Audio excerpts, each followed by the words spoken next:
আসসালামু আলাইকুম সবাইকে সেন্ট নিউজ ইউটিউব চ্যানেলটির পক্ষ থেকে স্বাগতম। আশা করছি আপনারা সবাই খুব ভালো আছেন। আপনারা যারা যারা 1 থেকে 12তম নিবন্ধনধারী রয়েছেন তাদের জন্য কিন্তু কপাল খুলে গেছে। তাদের জন্য আজকে কিন্তু ঈদের দিন, যদিও ঈদের দিন 7 তারিখে, কিন্তু আজকেই তাদের জন্য ঈদের দিন। কারণ খবরটা মানে এরকম একটা সুখবর, যে সুখবরটা আপনি যদি শোনেন তাহলে ঈদের যেই অর্থাৎ আপনাদের আনন্দটা, সেই আনন্দ থেকেও কিন্তু আরও দ্বিগুণ আনন্দ আপনি পাবেন আজকে, আশা করি। তাই বলবো যে ভিডিওটি না টেনে সম্পূর্ণ দেখবেন।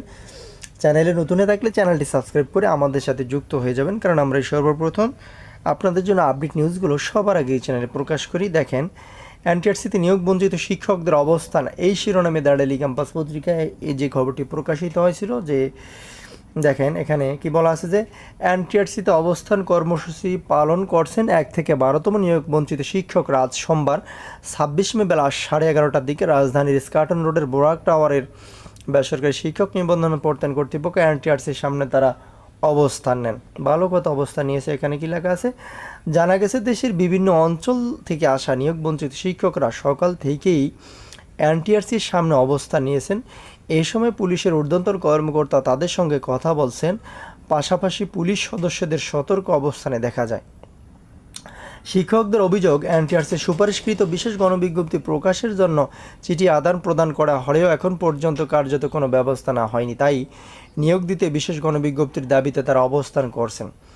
কর্মসূচিটি পূর্ব ঘোষিত বলে জানিয়েছেন শিক্ষকরা। নাটোর থেকে আসা নিয়োগ বঞ্চিত শিক্ষক মোহাম্মদ কামরুল হাসান দ্য ডেইলি ক্যাম্পাসকে বলেন, আমাদের নিয়োগ দিতে দীর্ঘ 3 বছর ধরে আন্দোলন করে আসছি। আমরা আইন শিক্ষা উপদেষ্টা শিক্ষা সচিবের সঙ্গে দেখা করেছি। আমাদের মানবিক দিক বিবেচনা করে এনটিআরসি বা শিক্ষা মন্ত্রণালয় একটি চিঠি পাঠায় আইন মন্ত্রণালয়ের কাছে। সেই চিঠিতে বলা হয়, যাদের বয়স সনদের মেয়াদ অতিক্রান্ত প্রার্থীগণকে একটা বিশেষ গণবিজ্ঞপ্তির মাধ্যমে নিয়োগ দেওয়ার জন্য আইনের অনুমতি প্রসঙ্গে এমন একটা চিঠি আইন মন্ত্রণালয়ে যায়। আমরা আইন মন্ত্রণালয়ের সোহেল মাহমুদ স্যারের সঙ্গে যোগাযোগ করি এবং আসিফ নজরুল স্যারের সঙ্গে দেখা করি। তারা আমাকে আশ্বস্ত করে আমাদের জন্য একটি বিশেষ গণবিজ্ঞপ্তির জন্য অনুমতি দেয়। তিনি বলেন, চিঠিটা মন্ত্রণালয়ে আসে, ওই সময় শিক্ষা উপদেষ্টা ওয়াহিদুদ্দিন মাহমুদ স্যার থাকেন না, ওনার বিশেষ সহকারী আমিনুল স্যার উনি পদত্যাগ করেন, এমনকি সচিব রবিউল স্যার উনিও চলে যান। ওখান থেকে আইনের মতামতের যে ফাইলটা যাদের কাছে আসে তারা শিক্ষা মন্ত্রণালয়ে নতুন, তখন তারা শিক্ষা মন্ত্রণালয়ের বিস্তারিত না জেনে এনটিআরসি চেয়ারম্যানকে ডাকে। এনটিআরসি চেয়ারম্যান আমাদের বিষয়ে সুপারিশ না করে তাদের আমাদের ব্যাপারে নেগেটিভ বোঝায়, এজন্য আমাদের গণবিজ্ঞপ্তিটা পিছিয়ে আছে।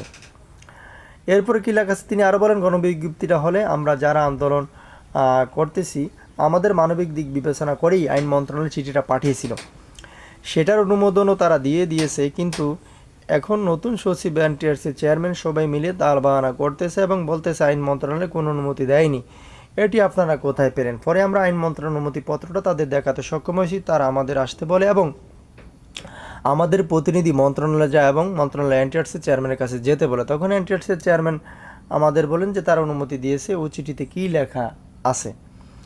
আমরা এখানে অবস্থান নিয়েছি যেহেতু আইন মন্ত্রণালয় মানবিক দিক বিবেচনা করে আমাদের অনুমতি দিয়েছে, তাহলে এখানে কি বাধা রয়েছে? আমরা এখানে আসি, এনটিআরসি চেয়ারম্যান যেন একটি সুপারিশ লিখে শিক্ষা মন্ত্রণালয় দেয় এবং শিক্ষা মন্ত্রণালয় একটি সুপারিশ করে গণবিজ্ঞপ্তি দেয়। আজকে শিক্ষা মন্ত্রণালয়ে একটি মিটিং আছে, সেই মিটিংয়ে যেন আমাদের বিষয়ে কথা বলে, সেজন্য আমরা এনটিআরসি চেয়ারম্যানকে জানাতে অবস্থান করছি।